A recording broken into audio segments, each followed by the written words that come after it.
Assalamualaikum warahmatullahi wabarakatuh. Jumpa lagi dengan saya, Ari Wisnu dalam channel Tukang Properti. Di video kali ini, saya mau melakukan perbaikan pengecatan melamik lama dengan melamik yang baru. Dilihat dari keadaan pintunya yang banyak cacatnya, maka pilihan terbaik adalah warna melamik harus diganti dengan yang lebih gelap agar cacat yang lama bisa tertutup. Terus bagaimana sih langkah-langkahnya? Maka ikuti terus videonya ya. Kita perhatikan dulu keadaan pintu dan kusen ini. Ada banyak sekali kerusakan di berbagai titik. Seperti yang terlihat, di sini ada bekas lubang kunci. Ini harus ditutup. Juga ada banyak sekali scratch, bekas paku dan lain-lain. Ini pastinya butuh pendempulan juga. Dan keadaan kusennya ini juga lumayan menyedihkan. Ada bekas engsel. Ini nggak mungkin dibiarin aja kan? Saya nggak ngerti. Ini bekas serutan atau entah bekas bacokan, tapi ini nggak rata banget. Ini butuh pendempulan total. Oke, kita langsung eksekusi aja. Karena di sini masih banyak sekali bekas pernak-pernik lama, maka harus dicabut dan dibersihkan. Karena jika tidak dibersihkan nanti akan mengganggu proses pengecatan. Seperti yang terlihat, ada banyak sekali noda semen di kusen dan ini benar-benar mengganggu, makanya harus dibersihkan hingga tuntas.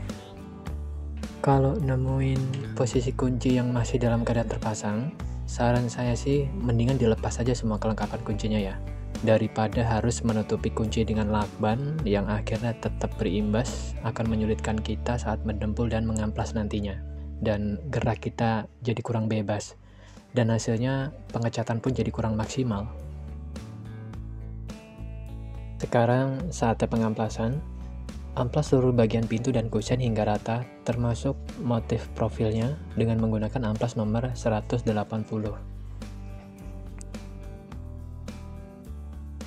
Kalau dalam kasus nemuin cat tembok yang nempel di kusen begini, bersihkan menggunakan kain bal, gosokkan yang kuat, maka catnya nanti akan terhapus. Sebelum kita melakukan pendempulan, bersihkan dulu seluruh permukaannya dari debu, karena dempul akan sulit menempel dengan kayu bila terhalang oleh debu. Jendela mini di atas kusen ini kebetulan menggunakan kaca yang berbatik gitu ya. Akibatnya membuat noda semen dan kotoran yang nempel di kaca itu jadi sulit sekali dibersihkan. Saya pun mencoba dengan berbagai macam cara. Di poin ini memang butuh kesabaran ekstra ya. Yang penting dibersihkan sampai tuntas. Pastikan lagi bahwa permukaannya sudah terbebas dari debu sebelum akhirnya nanti kita melakukan pendempulan. Untuk daerah yang butuh pendempulan ekstra, saya menggunakan Sunpolax sebagai dasaran. Termasuk bekas lubang baku dan goresannya dalam, sebaiknya gunakan Sunpolax agar dempul lebih kuat dan tidak mudah retak. Karena bila hanya menggunakan wood filler impra, maka tidak akan kuat dan rapuh. Akibatnya akan mudah pecah dan rontok nantinya. Lakukan pendempulan secara merata dan biarkan kering. Setelah itu, haluskan menggunakan amplas nomor 180.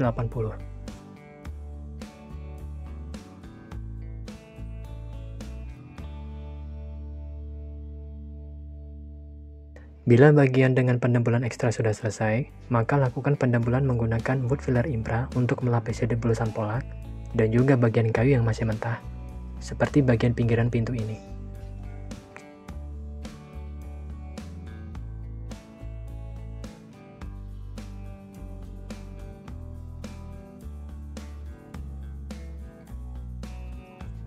Ini adalah penampakan setelah selesai didempul dengan wood filler impra.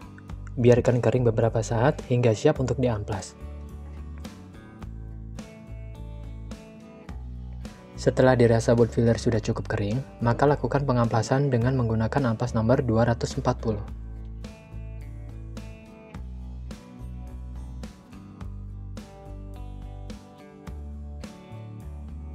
Setelah pengamplasan selesai, bersihkan seluruh permukaan yang akan dicat menggunakan kain bal dan thinner dalam jumlah yang cukup, dengan tujuan untuk membersihkan sisa minyak yang mungkin menempel di permukaan melamik lama.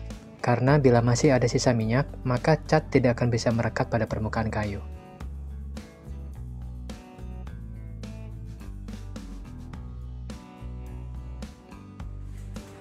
Sekarang kita siapkan koran yang akan kita gunakan sebagai pembatas antara kusen pintu dengan tembok, dengan tujuan agar temboknya tidak kena noda cat saat kita semprot dengan spray gun.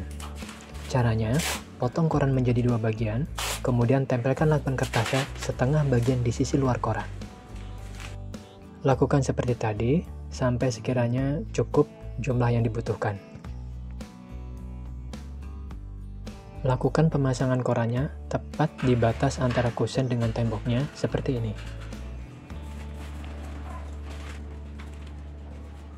Lakukan pada semua bagian sampai selesai, dibantu dengan menempelkan lakban kertas di setiap ujung korannya agar koran diam di tempatnya dan tidak jatuh menggelantung. Di bagian sini, kita butuh perhatian ekstra. Pastikan lakban kertasnya berada tepat di pembatas antara kusen dan lantainya, agar nanti tidak mengotori lantai saat kita semprot.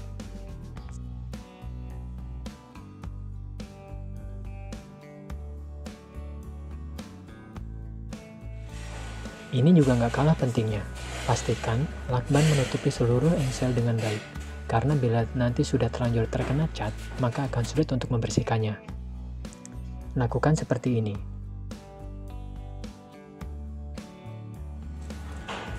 Dan untuk engsel bagian dalam, lakukan seperti ini.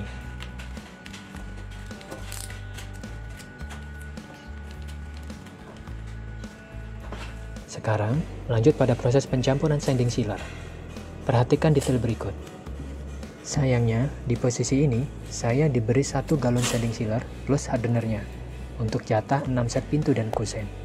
Maka, saya harus membagi sanding sealer ini menjadi 6 bagian sama rata. Jujur, ini agak merepotkan.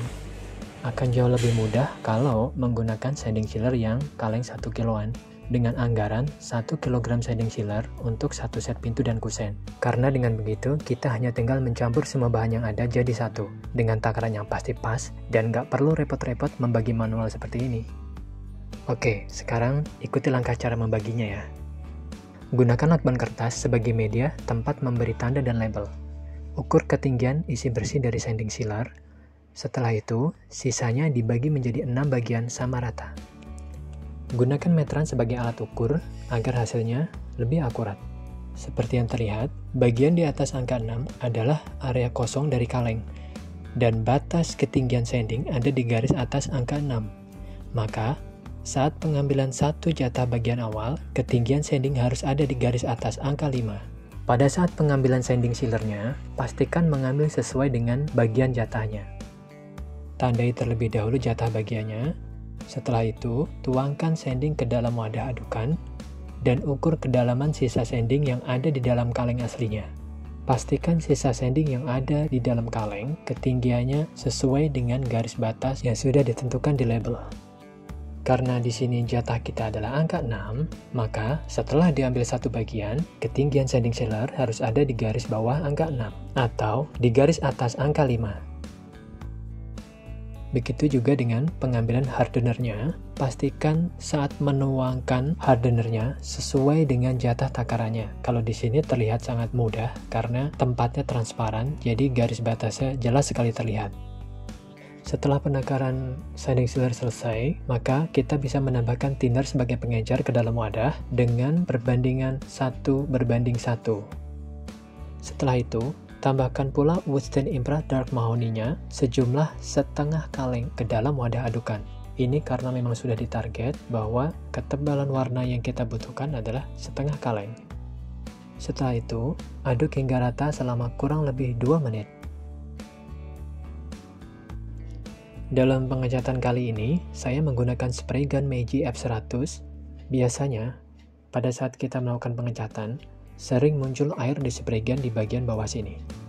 Nah, untuk menghindari hal ini, maka saya sarankan menggunakan air filter atau water separator agar kadar air bisa diminimalisir, karena air ini akan memperburuk kualitas cat nantinya.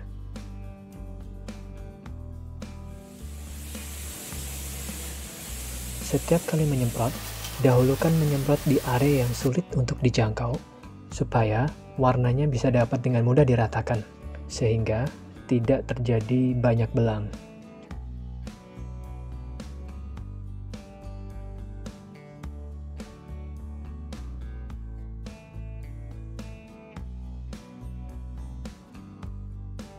Dan ini adalah hasil penyemprotan shading sealer plus warna. Bila diperhatikan, pewarnaannya sudah cukup merata ya. Jadi nanti kita tinggal satu tahap lagi, yaitu finishing akhir. Terlihat jelas di sini warna khas dari mahoni, yaitu kemerahan. Warna yang gelap, tapi ada merahnya. Ini masih basah, kita tunggu beberapa saat hingga kering dan siap untuk diamplas.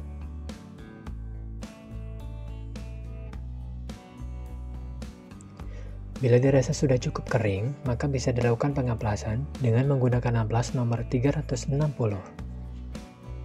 Pastikan amplasannya rata di semua bagian ya, termasuk di area profil, juga di area yang sulit terjangkau. Karena ini pengamplasan yang menentukan hasil akhir dari finishing nantinya.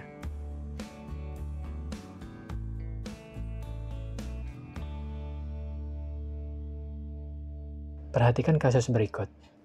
Ini adalah salah satu contoh kelemahan bila kita menyemprot shading sealer dicampur dengan warna secara langsung. Ketika kita melakukan pengamplasan, maka warna yang terkandung di dalam shading sealer akan ikut berkurang karena warna yang kita aplikasikan tadi sudah menyatu dengan shadingnya. Bila kita semakin banyak mengamplas, maka akan semakin tipis kadar warnanya.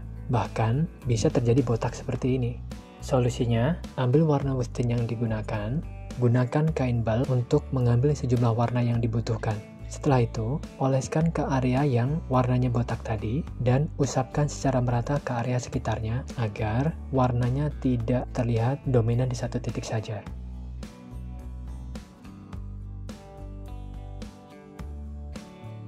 Setelah proses pengamplasan selesai, bersihkan permukaan pintu dan kusen dari debu dengan menggunakan kain bal. Setelah itu, siapkan untuk membuat adukan top coat clear doff sebagai finishing akhir. Seperti halnya saat kita membuat adukan takaran untuk shading sealer di awal tadi, maka kita juga membuat langkah yang sama persis, yaitu membagi jumlah melamin top coat ini menjadi 6 bagian sama rata. Setelah dirasa takarannya sudah cukup pas, tambahkan thinner sebagai pengencer ke dalam adukan dengan perbandingan 1:1. Setelah itu, aduk hingga rata selama kurang lebih 2 menit. Catatan penting, karena ini adalah finishing akhir, maka saring terlebih dulu adukan top coatnya agar kotoran dan debu yang ada di dalam adukan dapat ditahan dan tidak ikut ke dalam tabung cat, sehingga semprotan finishingnya nanti jadi lebih halus. Seperti biasa, selalu dahulukan untuk menyemprot area yang sulit untuk dijangkau, dengan tujuan agar hasil semprotannya nanti bisa lebih merata dengan baik.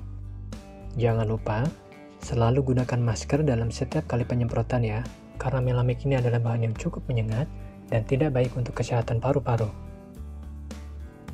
Saat menyemprot, usahakan pandangan selalu fokus ke titik semprotan agar dapat terlihat jelas area yang sudah terkena semprot atau belum. Karena warnanya ini clear, jadi agak sulit dilihat kecuali kita harus benar-benar fokus. Jadi, jangan sampai belang-belang. Dan ini adalah hasil akhir dari penyemprotan kita kali ini. Terlihat warnanya gelap, tapi kemerahan. Warna yang unik khas dari mahoni. Ini masih basah, jadi kelihatan agak mengkilap. Kalau nanti sudah kering, maka akan terlihat ngedoff. Kita tunggu beberapa saat sampai kering, baru nanti akhirnya siap untuk dibuka korannya.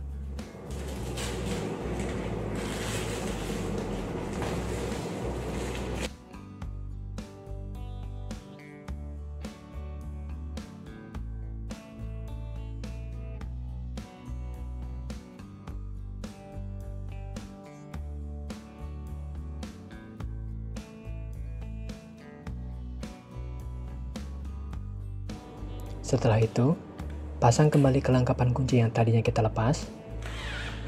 Pastikan semuanya terpasang dengan baik dan benar. Dan pastikan pula, jangan sampai ada part atau bagian yang ketinggalan sampai tidak terpasang.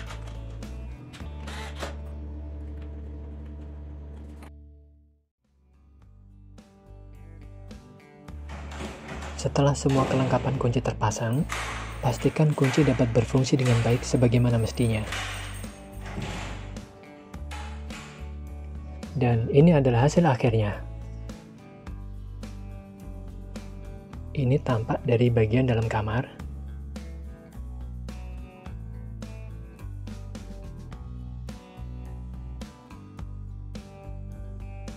Masih ingat nggak penampakan sebelumnya kayak gimana? Kita lihat before afternya ya, biar kita jadi tahu jelas perbedaannya. Ini dia. Keadaannya persis seperti lagu yang terdengar. Sedih banget. Dan memang untuk itulah saya ada di sini.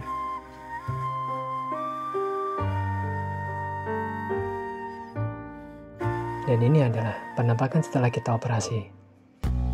Kelihatan fresh dan elegan. Jadi ganteng. Gue banget ini.